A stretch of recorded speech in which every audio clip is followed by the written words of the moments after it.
Selain swasembada pangan, juga swasembada energi. Jadi kita berharap tiap daerah juga nanti swasembada energi. Saya kira Papua punya sumber energi yang sangat baik dan Menteri ESDM juga sudah merancang bahwa daerah-daerah Papua harus menikmati hasil daripada energi yang diproduksi di Papua. Di samping itu, kita ujungnya nanti daerah-daerah yang sulit, kita harus dengan menggunakan tenaga surya atau tenaga air. Teknologi tenaga surya sekarang sudah semakin murah dan ini bisa untuk mencapai daerah-daerah yang terpencil. Juga tenaga hidro juga sekarang ada hidro yang mini yang bisa juga dipakai di daerah-daerah yang terpencil. Ini semua adalah supaya ada kemandirian tiap daerah. Kalau ada tenaga surya dan tenaga air, tidak perlu kirim-kirim BBM mahal-mahal dari daerah-daerah lain.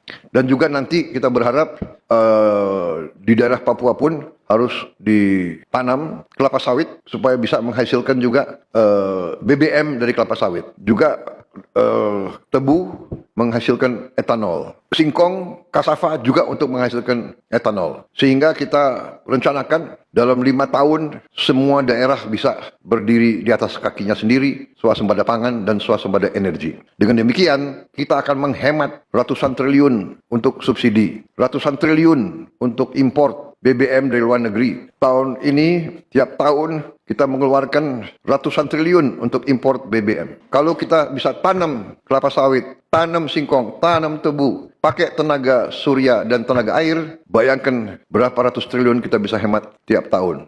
Menteri SDM, berapa import kita BBM dari luar? 520 triliun. Bayangkan, kalau kita bisa potong setengah, berarti ada 250 triliun. Apalagi kita bisa potong 500 triliun. 500 triliun itu berarti tiap kabupaten bisa punya, kemungkinan bisa punya 1 triliun. Tiap kabupaten. Bagaimana membangunnya kita coba? Bayangkan kita biar negara kayak apa. Ini bisa kita lakukan. Potensinya ada, rencananya ada dan kita akan buktikan. Kita akan buktikan bahwa kita menuju ke situ. Tidak bisa seketika, tapi kita sudah mulai ke arah situ. Mulai tahun depan, Menteri ESDM melaporkan ke saya, kita tidak akan import solar lagi dari luar negeri. Mulai tahun depan. Kita harapkan dalam 4 tahun, kita juga bisa tidak import bensin dari luar.